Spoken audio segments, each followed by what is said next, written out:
Capital Radio. Siente la economía.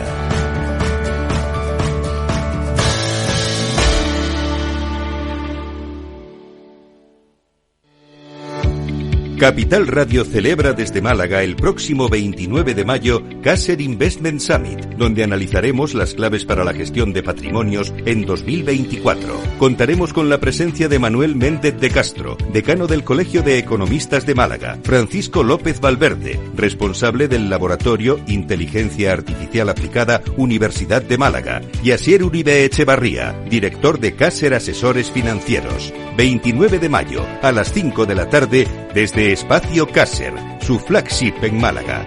Reserve su plaza y asista al programa conducido por Rocío Arbiza en el mail eventos@capitalradio.es.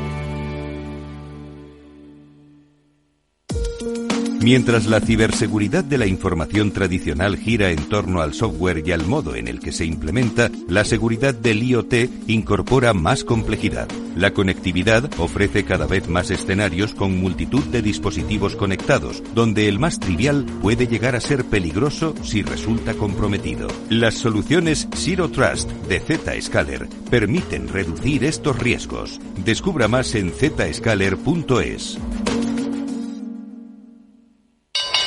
Invierte en acciones o ETF sin comisiones. Tesla, Netflix, Amazon, Banco Santander, Telefónica, miles de acciones de los mayores mercados bursátiles del mundo y sin comisiones. Abre tu cuenta 100% online en solo 5 minutos. Un broker, muchas posibilidades. xtb.com. A partir de 100.000 euros al mes, comisión del 0,2%, mínimo 10 euros. Invertir implica riesgos.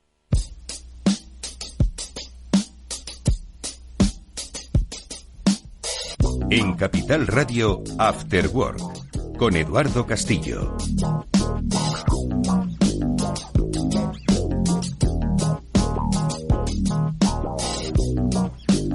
¿Qué tal, amigos? Buenas tardes, bienvenidos. Comienza el After Work ya en Capital Radio, donde vamos a hablar de economía y de transformación. En primer lugar, lo haremos saludando a nuestro amigo Félix López, con el que hoy le invitamos a que comparta con nosotros las reflexiones sobre sus lecturas, experiencias y visualizaciones, que no visiones, sobre la economía actual. ¿Qué le llama la atención? ¿Qué nos estamos perdiendo? ¿Sobre qué no estamos poniendo el foco? Esto será en la primera parte del programa, pero luego tenemos nuestro transformador. Ya sabéis que todas las semanas, junto a los expertos de Salesforce, conocemos los procesos de transformación digital de compañías grandes, pequeñas, de sectores importantes, claves para el desarrollo económico industrial de un país. Hoy es uno de ellos. Iberdrola estará con nosotros, concretamente el área de redes, Iberdrola Networks. Con Carlos Vila hablaremos sobre cómo ahora mismo debemos entender desde esa perspectiva los procesos de transformación, cómo penetra la inteligencia artificial, cómo se gestiona el dato, cómo se atiende a los clientes, a un nuevo tipo de cliente muy autónomo ahora mismo en la gestión de su propia energía. Bueno, pues con Carlos Vila y con Guillermina Moreno de Salesforce hablaremos en la segunda parte del After Work sobre estos procesos de transformación. Está Víctor Nieva a los mandos técnicos. Vamos a hablar de economía ya.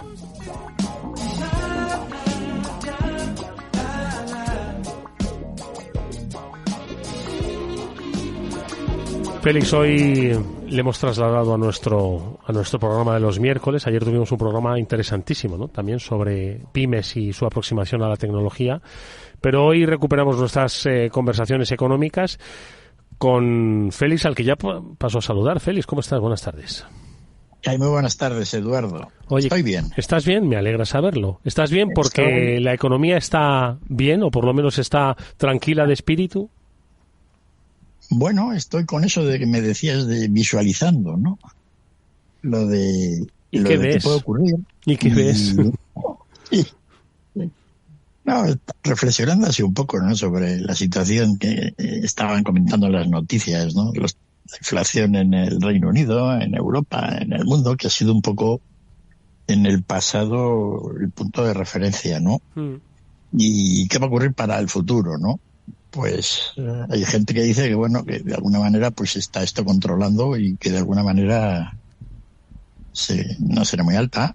Hace un año y pico hablábamos de un libro de Charles Woodhart, ¿no? Que Woodhart es uno de los mayores expertos mundiales en teoría monetaria. curiosamente él analizaba el futuro de la inflación en el mundo, que él pensaba que iba a ser más alta que en el pasado. La ponía alrededor del 3%, ¿no? Es decir, como cuando él había escrito el libro, pues la inflación había sido baja, ¿no? Había sido durante muchos años baja. Y yo la verdad es que ahora, analizando todo ello, yo creo que la inflación se va a mantener bastante. Porque lo que viene es muy malo, ¿no? Es decir, el mayor problema que tenemos ahora en el mundo, aparte de todas las guerras y todos estos problemas miserables, es la guerra comercial tremenda que se va a desatar. Y que además, yo creo que... de los que hemos hablado, Félix, de lo del coche eléctrico y los aranceles, etcétera, etcétera. Exacto. Pero claro, eso se va a expandir, ¿no? Porque está claro que, bueno, Estados Unidos ya se lo ha dicho claramente a China, ¿no? Claro, siempre que se ponen aranceles, etcétera, medidas que restringen el comercio, pues esto conduce básicamente a una subida de precios. No son medidas que ayuden a que en el futuro los precios sean más bajos que los que hay ahora. Pero la clave va a estar en Europa. Va a estar en Europa porque Europa ahora estarán probablemente las mentes pensantes de nuestra región qué medidas tomar en la línea de las americanas. Claro, no van a poner un arancel del 100%, pero van a tener que poner uno alto. Incluso uno alto, algunos dirán, pues no soluciona el problema. El hecho es que está claro que Europa no va a dejar, ¿no?, el mercado de los coches en manos de China. Es imposible. Pero para eso va a tener que tomar unas medidas excepcionales. ¿Que las tomarán? Yo creo que muy no agresivas de protección, ¿no? Sí, muy entonces ahí los chinos pues van a tomar medidas también muy graves. Y como yo creo que los europeos no van a poder resistir el dejar el mercado libre para los chinos, es decir, van a tener que protegerlo, porque si no, pues fíjate el follón que se monta en toda Europa, ¿no? Pues los chinos tomarán medidas y entonces el enfrentamiento es claro. ¿Eso qué produce? Pues produce unas tensiones de subida de precios grandes. La inflación no va a bajar, desgraciadamente, a no ser que se resuelva de una manera radical el tema de la lucha comercial que se está planteando ahora, que gira alrededor del coche eléctrico, pero que tiene otras vertientes, ¿no? También. Estaba yo pensando en el caso de los ingleses, de Sunak, y las elecciones, etcétera. Sí, ¿Y ellos qué van a hacer con el coche eléctrico? ¿No? Porque les van a caer todos encima. Chinos, quiero decir. Es una situación realmente curiosa, ¿no?, la que se plantea ahí, porque, claro, los ingleses, su política comercial respecto al vehículo eléctrico, pues no lo tienen tan claro. ¿Cuál es? Bueno, sí, yo no sé qué quieren los ingleses. Sé lo que quiere Europa, sé lo que queremos aquí, en Alemania, pero en Inglaterra, ¿qué quieren? Yo creo que también, ¿no? Es un tema que yo no había visto ninguna noticia al respecto, pero está claro, los ingleses en principio pues dirán que el liberalismo. Pero claro, es que no se vuelve a hacer un coche en el Reino Unido. Sí, los Vauxhall estos ya no se hacen. Bueno, recuperaron parte de su industria de vehículos, ¿no? Es decir, en los últimos años han ido fabricando coches allí con filiales de empresas japonesas, etcétera. O sea, que tienen una pequeña industria. Sí. Y todo eso, pues, se les desmonta, ¿no? Y bueno, aparte también de que el efecto... oye, la Unión Europea exporta un montón de vehículos al Reino Unido. Si los ingleses siguen con una política de liberalización en el tema de los vehículos, pues los europeos no vendemos uno allí, ¿no? Y todos serán chinos, ¿no? Es decir, va a ocurrir en Inglaterra, en el Reino Unido, lo mismo que en Rusia. Todos los vehículos chinos. Sí, claro, no hay que olvidar que ya no son europeos. Claro. Entonces estaba yo pensando en esto. Eso es lo que estaba yo tratando de visualizar, ¿no?, que va a ocurrir. Y todas estas cosas, pues no son buenas para los precios. No veo yo que y bueno, sigue habiendo mucha mucha deuda pública creciente, y fíjate, si hay una crisis comercial y hay una pequeña crisis, pues la situación ya fiscal de los estados, que ya es grave, pues en algunos sitios, ¿no? Pues termina siendo un poco... Esas son mis reflexiones ahora, ¿no? Jolín, pero Félix, ¿y cómo puede haber un contagio inflacionista al resto de sectores y que de repente volvamos otra vez a ver esos niveles que vimos, pues primero como consecuencia de la pandemia, luego de la guerra y ahora de la guerra comercial? Entonces, ¿cómo se va a contagiar a otros sectores? ¿Cómo se va a producir esa escalada? Y en consecuencia de tipos se van a mantener, porque tampoco es que estén bajos, y otra vez... No, los tipos... Dime. No, eso, te preguntaba, ¿no? Sí, pues oye, es difícil ver todos los vericuetos por donde todo esto puede evolucionar. La clave, ya tenemos muchas claves, ¿no?, para controlar una inflación grande. No, la clave principal, que ya la vimos en el año 73 y ahora la hemos visto con la inflación reciente, es que el precio de la energía tiene que estar controlado, de alguna manera. O se regala la energía con impuestos o lo que sea, pero no puedes permitir que el precio de la energía suba mucho, porque si no eso se contagia y es una especie de metástasis a toda la economía. Uh-huh. El desastre que produjo el precio de la electricidad, en este caso no fue ni el petróleo la segunda vez, hace 3 años, el tema de la electricidad fue lamentable, ¿no? Europa lo fue solucionando más o menos según el precio de gas fue bajando, y en España se inventó el invento socialista, que estuvo bien, porque ya habíamos comentado aquí varias veces en este programa que la formación de precios en el mercado mayorista por el tipo marginal que teníamos en marcha, pues era una aberración. Bueno, pues han hecho un sistemilla que ha ido bien para eso. Si eso lo hubiéramos tenido antes, pues la inflación en todo el mundo hubiera sido la mitad. Pero simplemente pues una incapacidad de la gente de mantener. Entonces, una de las cosas que tiene que estar planteándose el Banco Central Europeo y los gobiernos es qué ocurre si hay una crisis comercial grave. ¿Cómo la va a haber? Uh-huh. Porque yo no la veo que esto pueda tener solución ninguna, ¿no?, dado como comportamiento normal de unos y de otros. No les veo yo sentados a discutir, ¿no?, cómo puede funcionar esto. Uh-huh. El mundo en realidad, además, no puede funcionar ya como ha estado funcionando hace 50 años el comercio mundial. Tú no puedes decir que un país produzca el 70% de la industria mundial de exportación. No, algo debe cambiar. Tal es así que yo incluso opino que toda la Organización Mundial de Comercio va a quedar desmantelada.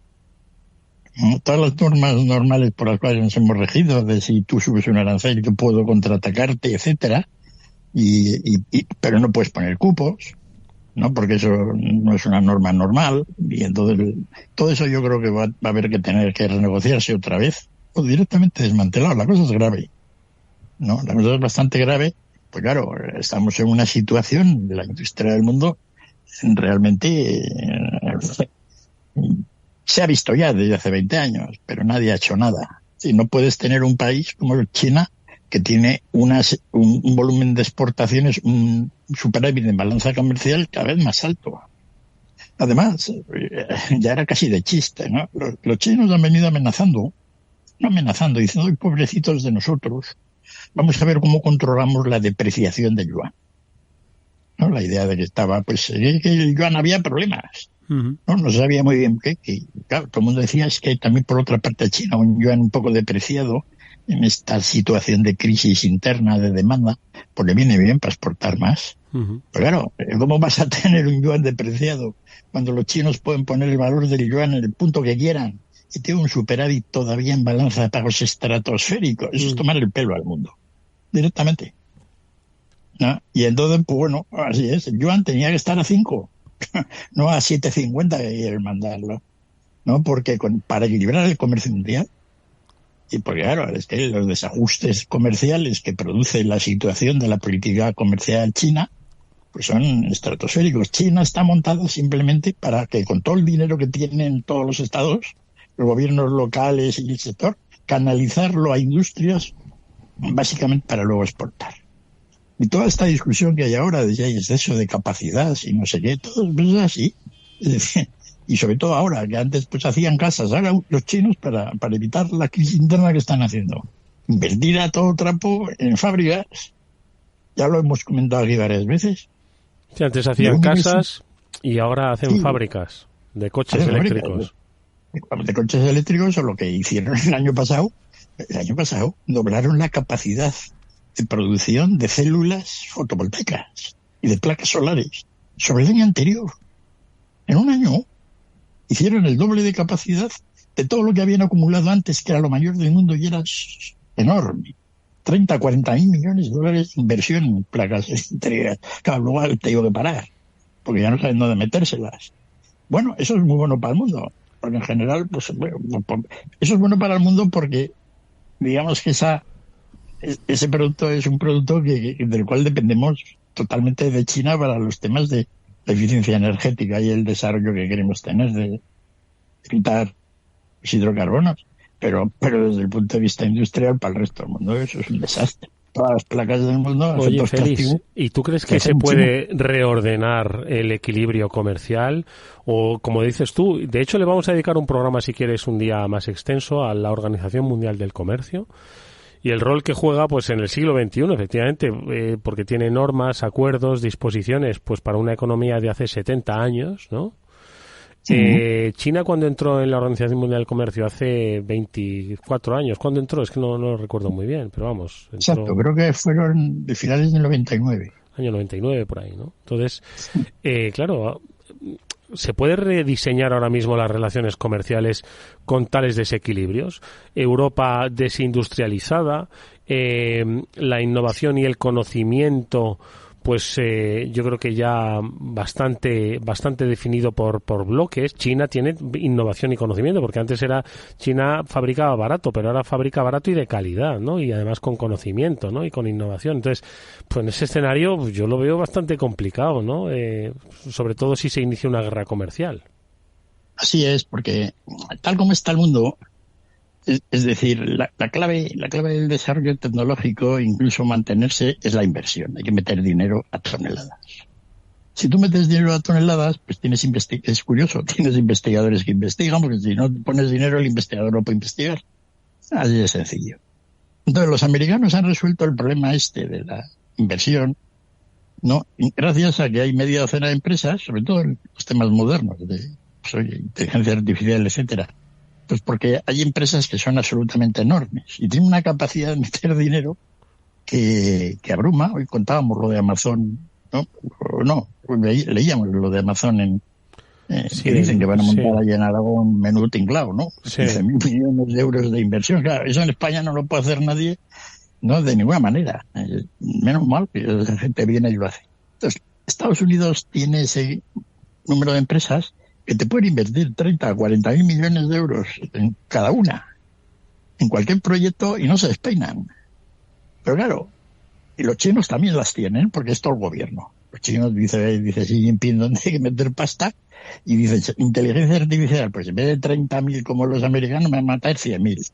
Y además vamos a hacer fábricas de chips, hasta que nos salgan chips perfectos, nos lleve 10 años. Eso lo pueden hacer. Porque han organizado la empresa, la economía alrededor de eso. Pero Europa no. Europa no tenemos ninguna capacidad inversora. Se está viendo, no hemos construido una caseta de perro desde hace 50 años. Porque las empresas pues son pequeñas, no tienen unos beneficios muy grandes y valoración en los mercados bursátiles como tienen las americanas. Es decir, es que Nvidia, que hoy da los resultados, vale más que no sé cuántas veces toda la...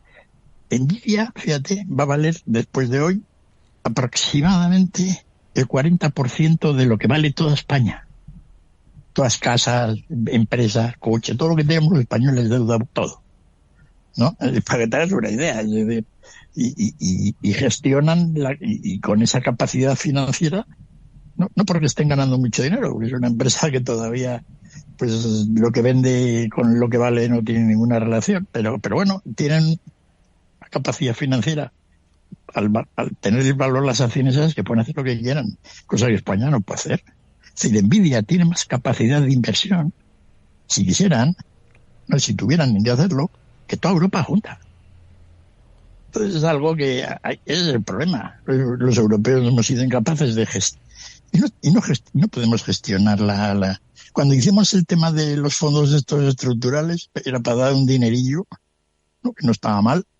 Han sido incapaces de organizar, no se sabe en qué ha ido el dinero, pero en ningún sitio. Y ya se veía que la idea pues era mala, porque era una especie de dinero que estaba diseñado a capital riesgo, pero por los estados. Así que en eso estamos, ¿no? Un problema gordo. En Europa hay un problema de cómo no sabemos organizarnos la inversión. Y entonces cuando alguien dice que va a hacer algo, dice, menos mal, ¿no? Pero al nivel de cómo está el mundo ahora, no. En fin, lo hemos hablado mucho, ¿no? Es decir, que este problema que tenemos en Europa de atomización, de empresas que son las que son, ¿no? No tenemos ninguna empresa en Europa que valga nada. La empresa esta holandesa que hace las máquinas para hacer los chips. Es la única cosa que tenemos así. Oye, pero Félix, ¿qué esto significa que vamos a tener que ir a cisne negro por año? Es decir, desde 2020 que sobrevino la pandemia, 2021 la crisis logística, 2022 inicio de la guerra en Ucrania, 2023 polarización, 2024 guerra comercial, 2025, ¿qué puede pasar? El 2025? Sí, lo has contado muy bien, ¿no? Vamos enlazando cisnes negros, ¿no? Con lo cual ya no tienen realmente ningún misterio. Ahora lo bonito sería encontrar uno blanco. ¿Verdad? Que nos diese un lustro de tranquilidad, ¿no? Claro, es decir, efectivamente lo que has dicho, ya pues que el mundo lleva enlazada una serie de situaciones realmente, y aguantamos bastante. O sea, el mundo tiene una capacidad de aguante. Y bueno, así está, ¿no? Por otra parte, pues oye, ¿qué es lo que va bien, no? Pues oye, pues en Estados Unidos pleno empleo, los sueldos han subido, sobre todo los de las clases, los sueldos más bajos bastante más, con lo cual han recuperado bastante de lo que habían perdido de diferencia salarial sobre los sueldos altos. Ya no se habla tanto de este tema de la desigualdad, ¿no? Pero en Europa pues todavía estamos aquí. Es cierto que el mundo mejora porque madura de por sí. Es decir, tienes crisis, tienes tal, pero van pasando los años.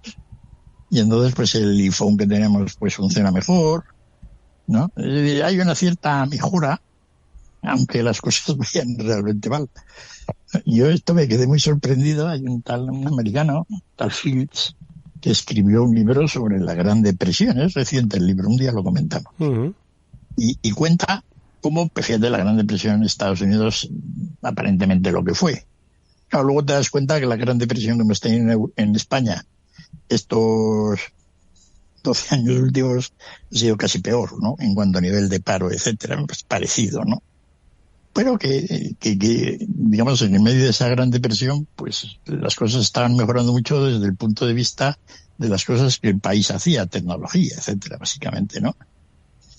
Y bueno, pues así estamos, ¿no? Estamos en crisis, pero bueno, ahora tenemos una inteligencia artificial que igual nos vuelve a todos listos, ¿no? Sin que nos demos cuenta, o otro tipo de cosas, ¿no?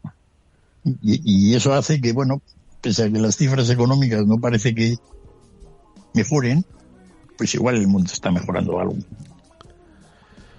Oye, Félix, mañana, por cierto, que el programa de inversión inmobiliaria de Meli Torres, mi admirada y amiga Meli Torres, va a hacerse desde IFEMA, del SIMA, el Salón Inmobiliario, ¿no?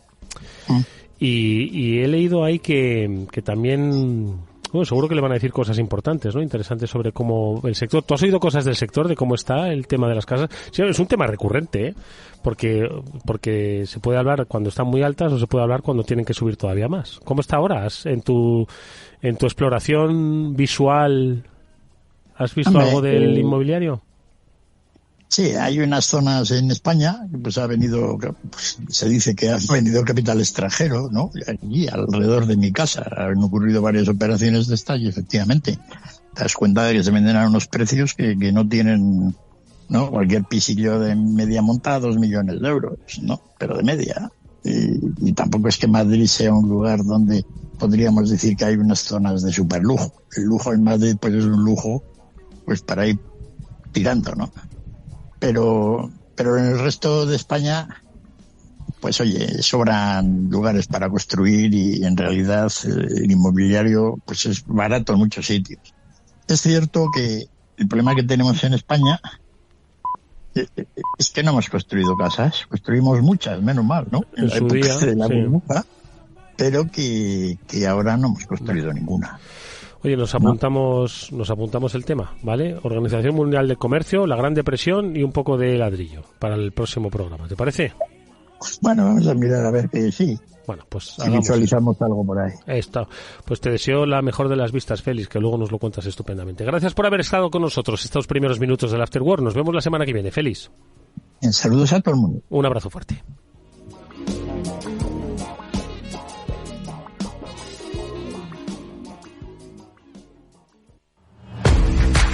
Un consejo: si inviertes en bolsa, esto te interesa. XTB, tu broker con más de 15 años en España, tiene la mejor tarifa del mercado para comprar y vender acciones y ETFs. No pagues comisiones hasta 100.000 euros al mes. Si inviertes en bolsa o quieres empezar, más sencillo imposible. Entras en xtb.es, abres una cuenta online y en menos de 5 minutos compra y vende acciones sin comisiones, además con atención al cliente las 24 horas al día. ¿A qué estás esperando? Miles de clientes ya confían en xtb.es, un broker, muchas posibilidades. A partir de 100.000 euros al mes, la comisión es del 0,2%, mínimo 10 euros. Invertir implica riesgos.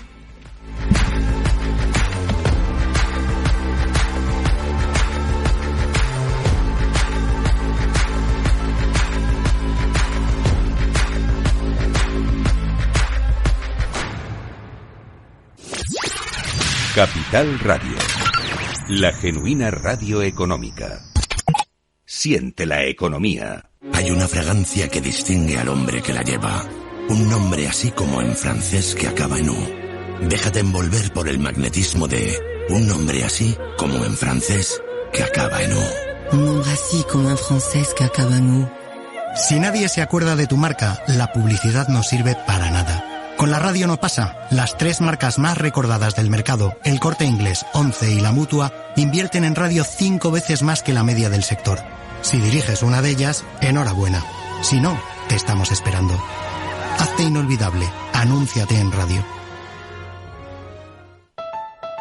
Escucha cada jueves, a partir de las 11 de la noche, en Líderes Globales, las entrevistas que Raúl Castro nos trae desde Florida. Personas inspiradoras de habla hispana que han destacado en sus actividades más allá de nuestras fronteras y que nos dejan sus enseñanzas y aprendizajes desde el punto de vista más personal. Líderes Globales, con Raúl Castro, en Capital Radio. A continuación, El Transformador, de la mano de Salesforce.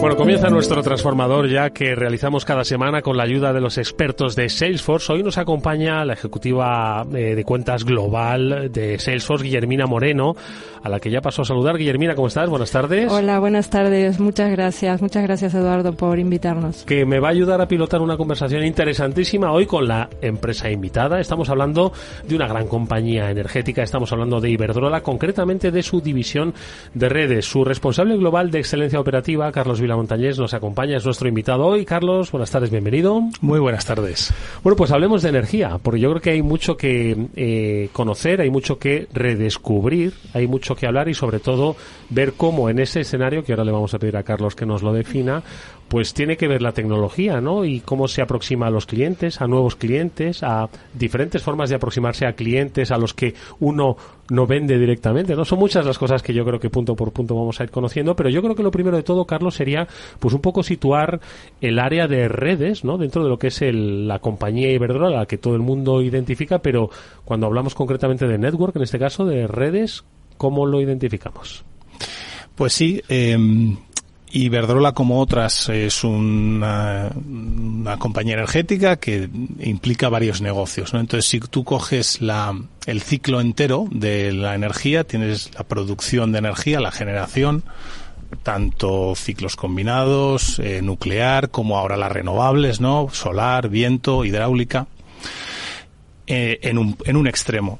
En el extremo opuesto, en el último, está la comercialización de energía, el negocio de retail, pues, y eso ha cambiado mucho y estamos viendo pues que hay muchas nuevas empresas que han irrumpido en el mercado y hay mucha más competencia que antes, ¿no? Producir energía, vender energía. En medio, ¿qué hay? La distribución de dónde se genera hasta el cliente o el punto de suministro final, pues eso se hace a través de una red de distribución eléctrica que es el negocio en el que yo trabajo dentro de Iberdrola, y que es un negocio pues particular, como son las redes pues de distribución de agua, por ejemplo, que nos llega a nuestras casas, o las redes de telecomunicaciones, que nos permite tener wifi en nuestras casas también, ¿no? Pues esto nos permite tener electricidad. Oye, Carlos, y en ese escenario creo que maravillosamente descrito, creo que por fin muchos han comprendido cómo funciona ya el negocio de la energía.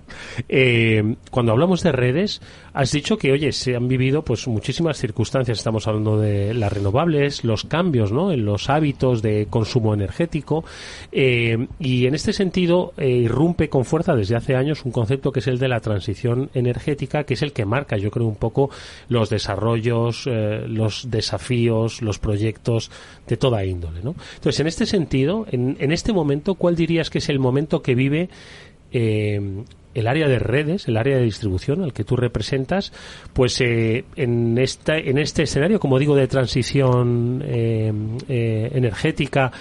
¿Cuál es el momento definitorio que vivimos? Pues es un momento que está desde hace unos meses. Cada vez está más extendida la certeza y la certidumbre de que las redes cobran un papel muy muy relevante en ese eslabón intermedio entre producir y consumir. Y te explico. La generación, pues, y España es un buen ejemplo. De los últimos 10-20 años no paramos de ver más molinos en nuestras carreteras, si vamos conduciendo por nuestras carreteras, nuevos parques solares, ¿verdad? Y vemos también demolerse centrales de carbón, que son muy contaminantes, etcétera, ¿no? Eso no es nada nuevo y seguirá y seguirá avanzando. Por el lado del consumo, tenemos que un mercado cada vez más liberalizado, con nuevos players pequeños que se han hecho grandes. Algunos se han caído por el camino, además de los tradicionales, como puede ser Iberdrola u otro competidor. Ahí también estamos viendo cambios. Estamos viendo cada vez más paneles solares en los tejados de un chalet, o de un adosado, o de una empresa o de una pyme. Eso también está permitiendo a las empresas ahorrar energía, incluso verter energía a la red y generar dinero para ellas, ¿no? Ingresos.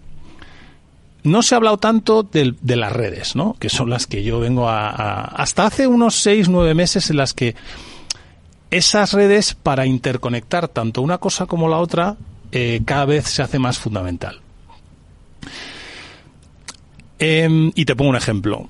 Vamos a decir que en el pasado tú tenías una central nuclear que generaba muchísima energía en un sitio. Y tenías también pues consumo pues en grandes ciudades, grandes núcleos, en grandes industrias, ¿no? Esto ya no es así, sobre todo en la parte de producción. Estamos viendo cómo las centrales se van cayendo, y no se hace una nueva donde había una antigua, y se ven sustituidas por unidades de producción, parques solares, parques eólicos, bastante más reducidas, ¿vale?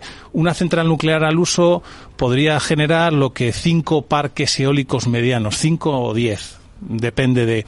Claro, son 10 en vez de 1. Entonces, todo eso genera que el conglomerado de cables y de red de distribución que necesitas para conectar todo eso con los consumos es más complejo, más grande, más ramificado, más granular, ¿no? Eso por un sitio. Y luego, en el lado del consumo, hemos puesto el ejemplo de los paneles solares y lo de la posibilidad de, oye, no solo ahorrar, sino encima casa, ¿no? Sí. Ingresar, ¿no? Si quiero verter energía, tendré que tener una red que no solo me traiga, sino que me lleve. Y tendré que tener un sistema con el regulador. ¿Y quién me paga? ¿Y cómo son las reglas del juego? ¿Y qué sistema? ¿Y qué app o qué software me ayuda para controlar, para monitorizar? O sea, son muchas preguntas que nos llevan a unas redes más inteligentes, el concepto de red inteligente, ¿vale? Con mucha más información y mucho más complejas que antes. Guillermina, creo que la segunda lección que nos ha dado, ¿no? Primero sobre el sector energético, segundo sobre cómo ha evolucionado, cuáles son ahora mismo los condicionantes, pues nos llevan inevitablemente a un camino, es decir, la complejidad, la personalización, el uso tan diferente tanto de consumo como de relación con la energía, la producción, la distribución, consumo, hace que tenga que irrumpir la tecnología necesariamente para dar respuesta a todo esto. Correcto. Exactamente. Nosotros desde Salesforce lo que aportamos es el vehículo para que toda esa transformación digital que están haciendo las empresas, en este caso Iberdrola, a quien yo acompaño, pueda tener las herramientas necesarias para poder realizar y atender todos esos procesos de negocio que van cambiando con toda esta evolución que Carlos comentaba. ¿Y dónde se centra entonces, Carlos, ahora mismo esos procesos de transformación digital? Si estamos hablando de Iberdrola Redes, Iberdrola Networks, ¿dónde se centra? Yo creo que nos has mencionado algunos, pero ¿en cuáles habéis puesto el punto? Podríamos decir 3 pilares y medio o 4. Los 3 serían los clientes. El negocio de distribución es un negocio regulado que no vende nada, pero sí gestiona un servicio crítico para la sociedad, y atender a esos clientes en un apagón, en una tormenta, o minimizando o evitando cortes de luz es importante, ¿vale? Poniendo al cliente en medio, dándole toda la información posible. Si va a haber una obra porque hay que hacer esa obra o ha habido una avería, pues informarle, tener toda la información disponible para que puedas gestionar esa atención al cliente lo mejor posible. O sea, el cliente sería uno, y ahí las herramientas pues cobran cobran un papel importante cada vez más. En el segundo lugar, las redes, como he dicho, son sistemas muy dispersos geográficamente. O sea, pues, un parque eólico está encima de una montaña y tiene entre 10 o 100 molinos, pero está ahí. La red está en todos lados. Está la red de alta tensión, los torres, están los cables por debajo de tu casa, está en todos lados. Entonces, necesitas, la gestión de activos, que se llama el asset management, pues cobra una especial importancia de cómo gestionas, mantienes, construyes, operas esos activos.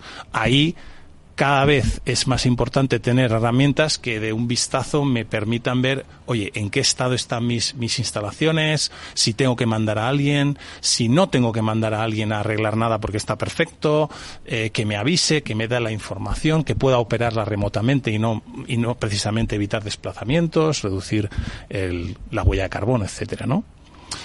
Eso en segundo lugar, los activos, ¿no?, de red. Y en tercer lugar serían las personas, en este caso, las personas o los empleados.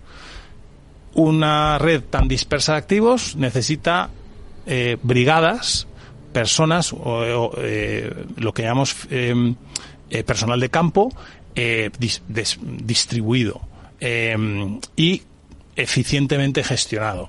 Esas personas que van a atender a un cliente, a solucionar una avería o a hacer un mantenimiento, necesitan, las herramientas en campo para disponerle de la información de lo que van a hacer, de cómo hacerlo incluso, de conectarse con el centro de control para tenerlo todo perfectamente claro.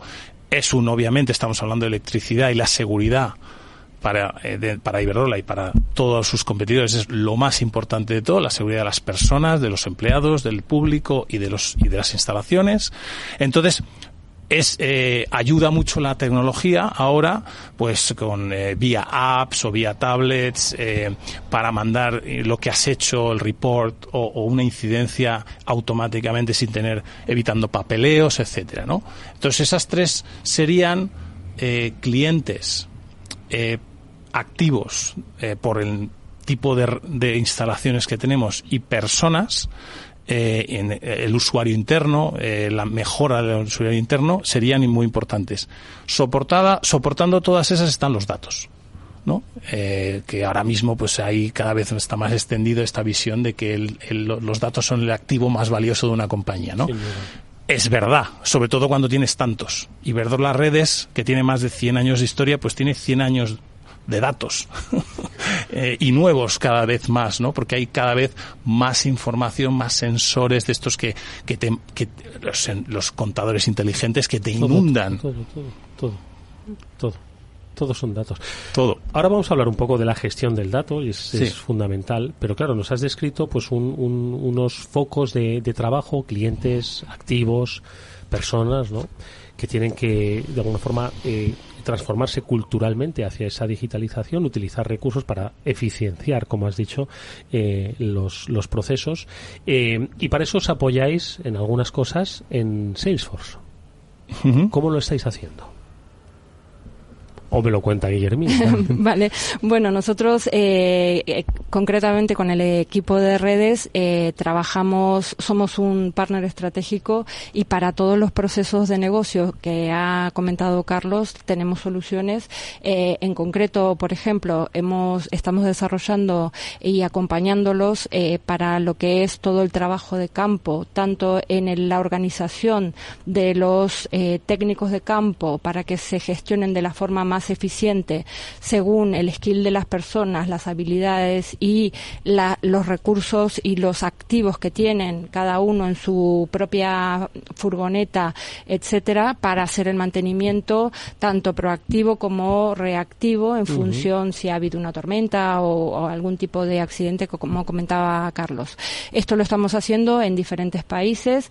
Ellos han definido nuestra solución como la solución a nivel global, y entonces estamos implementando en los diferentes países la misma solución, y eso les permite compartir mejores prácticas, compartir definiciones. Claro, eso sí que es un dato, ya no solo son los 100 años de datos, sino que además un dato internacionalizado que te da pistas, ¿no? Y dices, oye, mira, está ocurriendo esto aquí, podemos implementar esto otro allá, ¿no? A ver, en datos, siempre tratamos de diferenciar dos partes. Lo que es que esos datos estén bien, la calidad del dato, el gobierno del dato, quién usa ese dato, dónde está, que sea único y que no cada uno lo tenga distinto y en su ordenador, ¿no? Esto yo creo que es una tendencia que todas las empresas nos hemos dado cuenta, y que estamos en Iberdrola en general muy focalizados en que esté bien y en mejorarlo.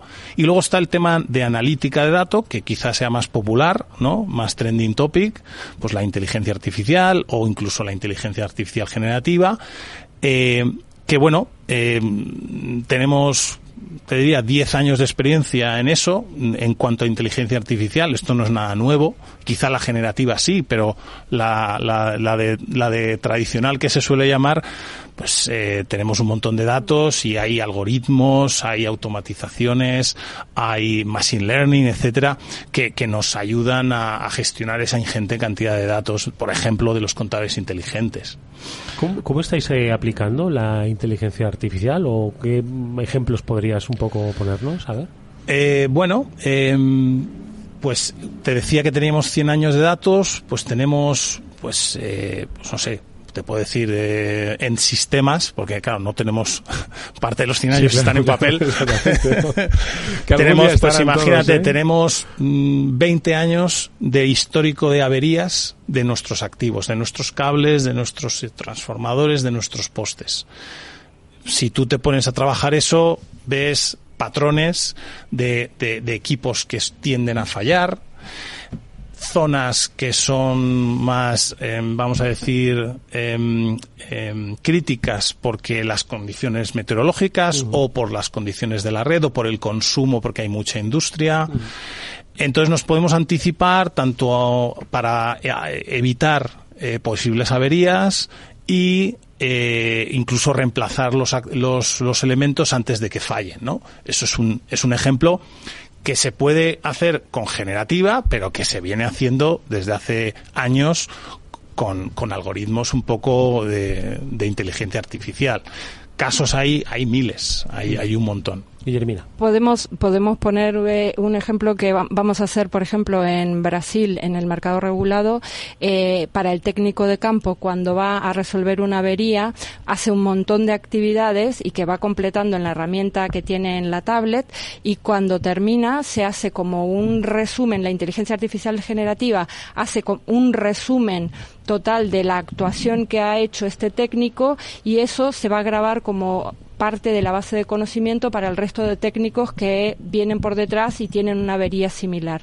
Entonces estamos trabajando ya en un piloto de ese estilo con inteligencia artificial generativa. Entre otros casos, tenemos varios. Fíjate, con razón nos contaba Carlos que uno de los pilares, ¿no?, del trabajo del transformador, ¿no?, eran las personas, y luego nos hablaba de la calidad del dato, ¿no? Entonces, cuán importante es apoyarse en las personas, porque de ellos va a depender muchas veces la calidad de ese dato, ¿no?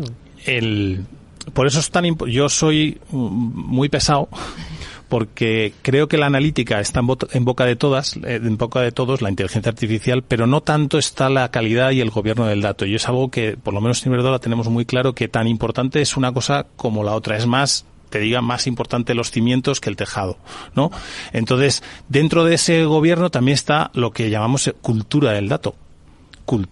Y esto es puro gestión del conocimiento, gestión de personas, gestión del cambio, y generar poco a poco, vía comunicación interna, vía formación, la cultura del dato, que la gente entienda que es algo muy relevante, esa casilla que están rellenando al final de su jornada laboral, rellenando ese dato de no sé qué, que bueno, que confiamos en que también pues eso se haga de manera automática, ¿no? Pero no siempre todo es automático. Entonces la cultura del dato es algo muy, muy importante. Oye, hablando de automatizaciones, no necesariamente, pero siempre que uno piensa en la automatización, piensa en el futuro. Vamos a hablar de futuro.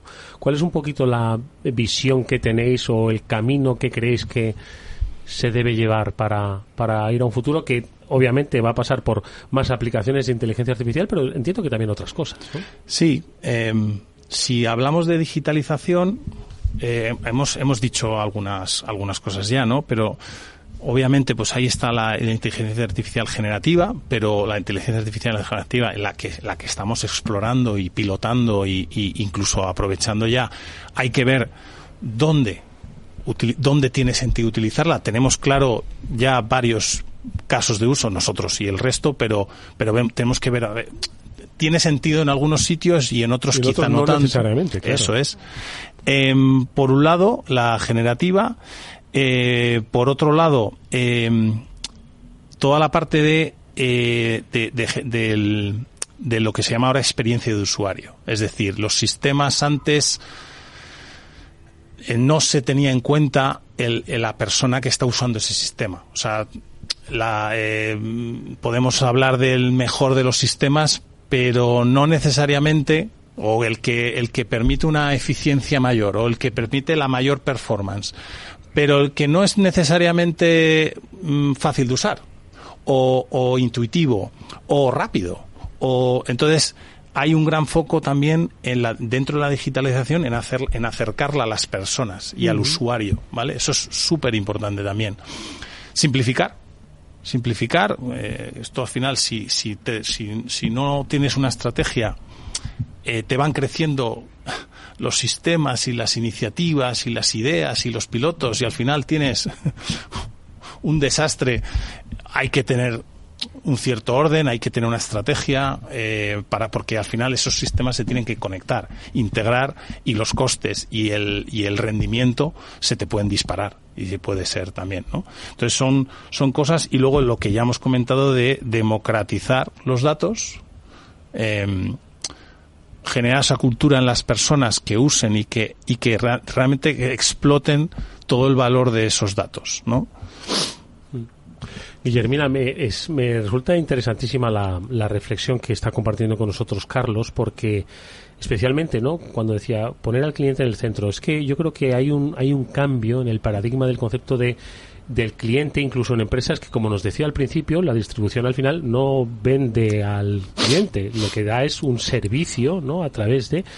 Pero incluso así hay que tener al cliente en el centro, y a través de la tecnología se personaliza ¿quién lo iba a decir, no? Que tú tuvieses una relación con tu compañía energética que personalizase tu servicio, ¿no? Exacto, y no solo eso, sino que tienes al cliente en el centro y cada punto de interacción que tiene el cliente con la compañía está registrado dentro de la plataforma. Entonces, ¿qué sucede? Cuando el cliente se pone en contacto, independientemente del canal que use, ya sea por WhatsApp, por teléfono, por correo, el agente que está detrás atendiendo a ese cliente cuando se pone en contacto tiene la visión 360 grados de todos los puntos de contacto que tuvo con nosotros y no tiene que empezar desde cero diciéndole, a ver, ¿usted qué necesita? Es decir, tiene toda la información y por otro lado, toda la inteligencia artificial asociada que le ayuda a resolver la casuística en la que estemos trabajando en ese momento.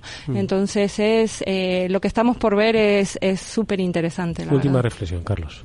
Y volvemos a me encanta lo de yo vengo a hablar de mi libro. No, mi libro son las redes. Vuelvo a decir, las redes quizá no sea el actor más odio esta palabra, sexy, de un poco del panorama energético. A nosotros nos lo ha parecido en este programa, ¿eh? Bueno, yo he hecho lo que he podido, pero cobra un papel fundamental, porque repito, toda esa generación renovable hay que conectarla, o sea, poner molinos sin nada no hace ningún sentido, hay que llevarla a sitios que no están ahí.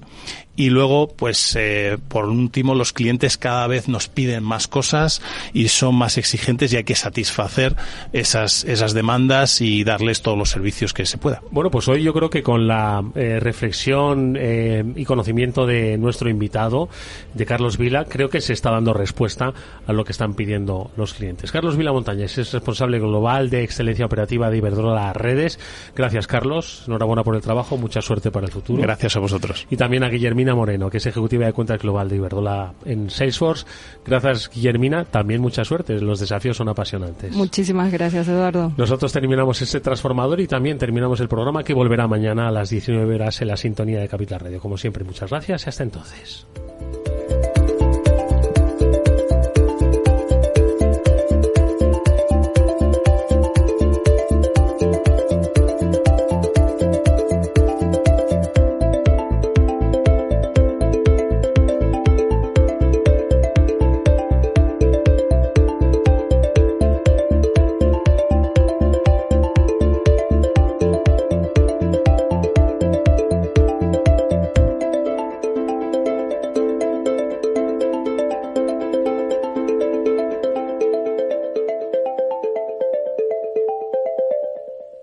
Salesforce les ha ofrecido el transformador.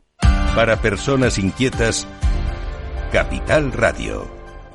¿Qué es ir más allá? Con Arval podrás llegar donde te propongas de la forma más sostenible y darle a tu empresa todas las soluciones de movilidad que necesite, asesorando con las mejores opciones de movilidad para las distintas necesidades de tu flota, con vehículos electrificados, bicicletas, coche compartido. Arval, la transición energética arranca aquí. Más información en arval.es. ¿Eres directivo o trabajas en recursos humanos? En eBooks Academy sabemos que el dominio del inglés de negocios es clave para el éxito empresarial. Por eso te ofrecemos clases de inglés en línea, particulares o grupales, con profesores nativos bonificables a través de Fundae. Lo mejor de todo, te regalamos 5 clases de 30 minutos para que descubras nuestro método. eBooks Academy, donde el éxito habla inglés. Recuerda, visita ebooks.es, con I de inglés, B de business, O de oportunidades, U de únicas y X de excelencia. iboux.es.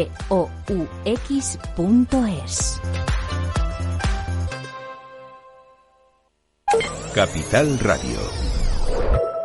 La genuina radio económica. Capital Radio, Madrid, 103.2 FM. Capital Radio, 10 años contigo.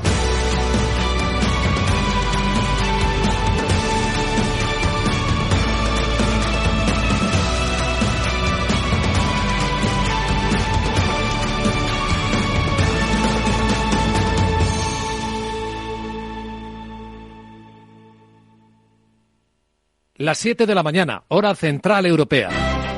Capital, la bolsa y la vida es el programa líder de la radio económica en España. ¡Arriba! Luis Vicente Muñoz consigue reunir cada mañana al público más joven interesado en la nueva economía, según la primera ola del EGM 2024. Gracias por vuestra fidelidad. Capital Radio.